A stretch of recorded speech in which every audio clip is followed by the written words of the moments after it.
Nous vivons sur une terre pleine de pétrole, mais on n'en touche aucun bénéfice, rien de rien. Au milieu, c'est du diesel. Là, c'est du fuel. Le dernier, c'est du pétrole brut. Voilà ce qu'on a devant chez nous. Le pétrole jaillit à gros bouillons des entrailles de la terre, mais aussi, et de plus en plus, du fond de la mer. Au large de l'Afrique de l'Ouest, le golfe de Guinée est un étrange Eldorado, où le pétrole coule à flot 24 heures sur 24. Toutes les grandes compagnies pétrolières, étrangères comme françaises, y sont présentes.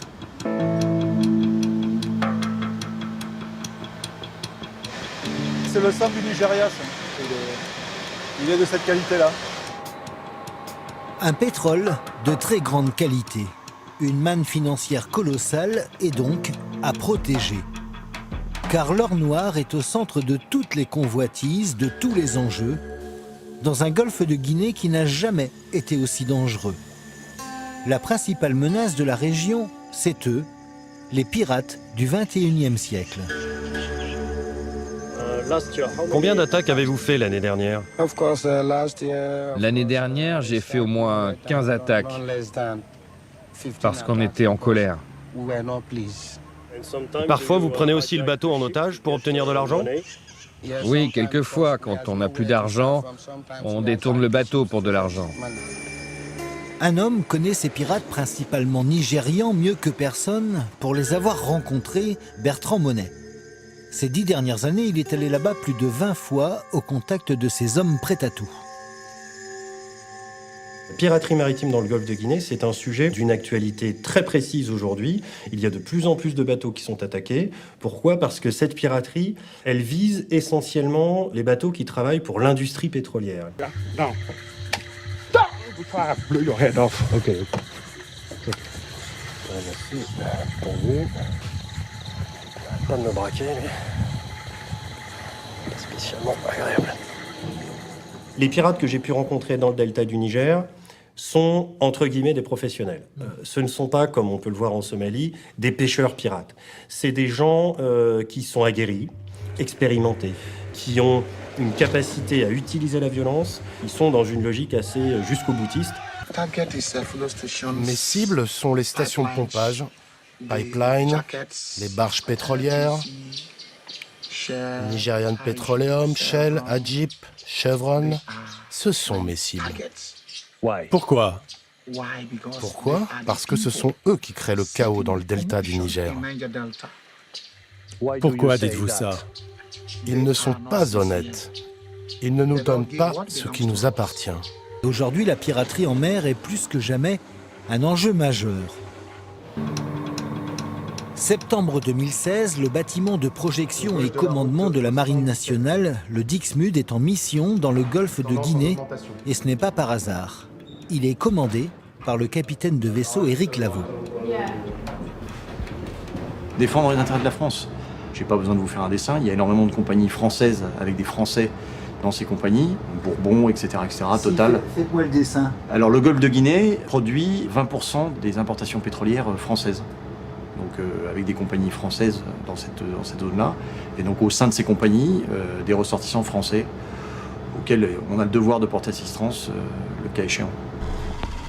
Le cas échéant, c'est souvent ces derniers temps.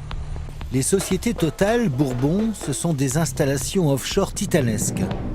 Une foule de navires de service et de transport et beaucoup de personnel expatrié à bord. 80 000 ressortissants français à protéger. Les intérêts de la France, donc. Débarquer des troupes et des engins, récupérer des ressortissants français à terre en cas de conflit, hélicoptères, barges amphibies, ce bateau peut donc en faire beaucoup. Ce jour-là, c'est un chalutier, a priori chinois, qui est dans le collimateur. Pêcheur illégal ou chalutier qui n'en serait pas vraiment un, c'est tout un travail de renseignement et d'intervention musclée si nécessaire.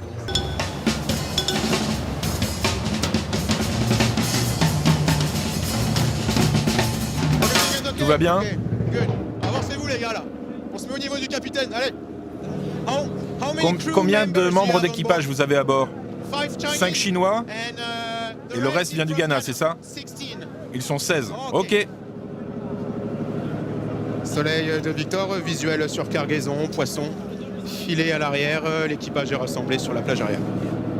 Nous avons relevé tous les éléments demandés.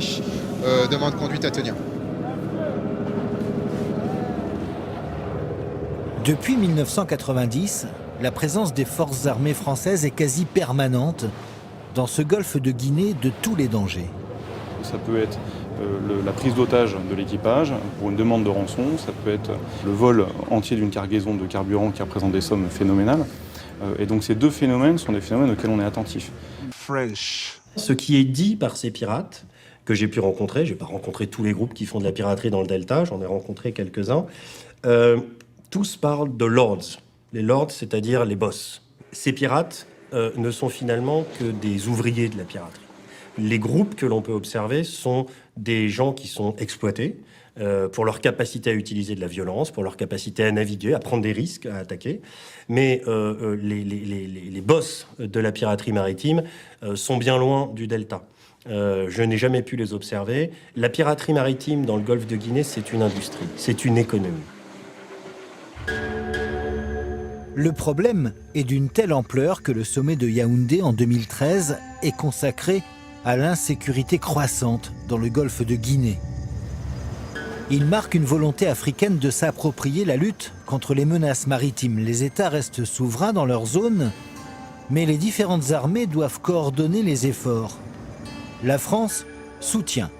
Entraînement, formation. Ici, des marins guinéens en manœuvre sur le Dixmude. Les exercices, c'est bien joli. La collaboration interarmée aussi. Pour autant, depuis 2013, la situation s'est-elle améliorée dans la zone?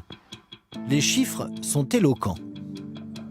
En 2015, il y a eu, selon les chiffres que nous avons nous, qui émanent de compagnies maritimes et de compagnies pétrolières qui travaillent dans la zone, donc qui suivent ça très précisément parce que c'est leurs actifs et c'est leurs expats qui sont exposés à ça. En 2015, 73 attaques ont touché des bâtiments, des navires, des plateformes, etc. En 2016, jusqu'à aujourd'hui, 103 attaques. Ces pirates, c'est pas des Robins des Bois, c'est pas des Robins du Delta, c'est pas vrai. Pour autant, c'est des gens qui sont toujours très soutenus par les communautés dont ils sont originaires. Nous donnons l'argent aux autres, au monde entier, au lieu de le garder pour nous. À côté de la piraterie maritime, ces communautés-là pratiquent une autre forme de piraterie, qui est le vol de pétrole dans les pipelines, dans les tuyaux. Ce pétrole escamoté, on le retrouve dans le delta du Niger. Un décor apocalyptique, tragiquement beau. Des raffineries sauvages qui ravagent la mangrove. C'est une raffinerie locale qui nous évite de trop dépendre des grandes compagnies. Elles nous revendent le carburant beaucoup trop cher. Alors on fait ça pour se débrouiller, pas pour le plaisir.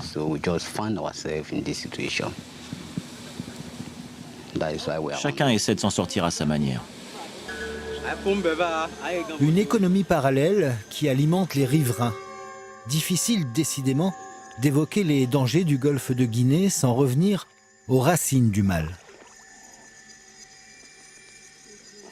On ne luttera pas efficacement contre la piraterie maritime par la seule mise en place d'une force militaire internationale. Ce n'est pas suffisant.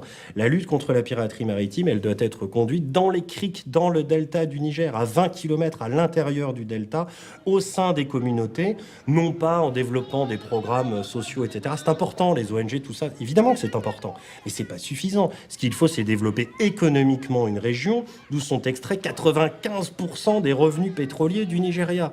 Et qui n'en touche quasiment rien. C'est là qu'est le problème. Il n'y aura plus de piraterie maritime au Nigeria, et je ne suis pas devin en le disant, c'est évident, lorsque cette région-là sera développée.